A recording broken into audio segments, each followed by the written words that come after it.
Devara okay అండి. పర్లేదు బానే ఉంది. ఇంకా అలా అనుకోవడమే ఏం చేస్తాం? మనోళ్ళకి ఇంకా స్టోరీస్ దొరకవు. అవే స్టోరీస్ అటు తిప్పి, ఇటు తిప్పి తీస్తారు. మనం అవి చూసి సాటిస్ఫై అవ్వడం తప్ప ఇంకేం చేయలేం. 'ఎన్టీఆర్' 6 ఇయర్స్ తర్వాత ఒక ఇండివిడ్యువల్ మూవీతో వస్తున్నారు. ప్లస్ 'ఆర్ఆర్ఆర్' లాంటి పెద్ద మూవీ తర్వాత వస్తున్నారంటే ఆబ్వియస్లీ ఎక్స్‌పెక్టేషన్స్ అయితే పెరుగుతాయి. కానీ నేను ట్రైలర్ చూసాక కొంచెం లో ఎక్స్‌పెక్టేషన్స్ తోనే వెళ్ళా.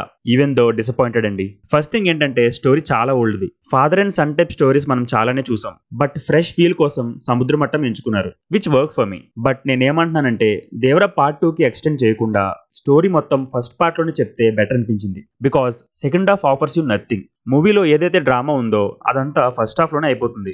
In fact second half run time కూడా చాలా తక్కువ. ది ఓన్లీ రీజన్ మూవీ ఎక్కడ బోర్ కొట్టకుండా చూసా అంటే అది ఎన్టీఆర్ వల్లనే. అతని acting, grace, dance no one can match. Water sequence అవి బాగానే ఉన్నాయి. సీజే దెబ్బేసింది.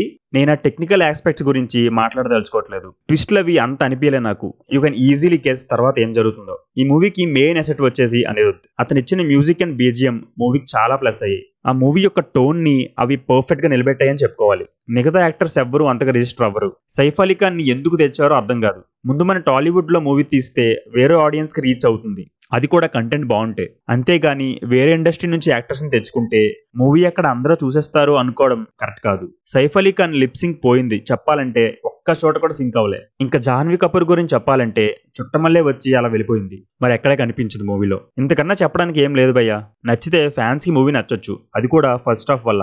ఎందుకంటే ఓన్లీ ఫస్ట్ హాఫ్ లోనే హై మూవ్మెంట్స్ ఒక 2 చోట్ల ఉన్నాయి. యూజువల్ గా కొరటాల గారి మూవీస్ లో డైలాగ్స్ బాగుంటాయి. బట్ ఈ మూవీలో నాకు అంత అనిపించలే. యావరేజ్ గానే ఉన్నాయి. బట్ ఓకే, ఆ పాదకట్టం కన్నా ఈ సముద్ర మట్టం కొంచెం బెటర్. అది కూడా కేవలం ఎన్టీఆర్ వల్లనే. ముందే చెప్తున్నా, ఇది జస్ట్ నా ఒపీనియన్ మాత్రమే. ఈ మూవీ నచ్చిన వాళ్ళు చాలా మంది ఉండొచ్చు. So please do watch this film in theatres. Present ticket prices అయితే హై ఉన్నాయి. సో కొన్ని డేస్ ఆగి వెళ్తే బెటర్. నా రివ్యూ కనుక మీకు నచ్చినట్లయితే లైక్ చేయండి. మా ఛానల్ ని సబ్స్క్రైబ్ చేయండి. Thank you.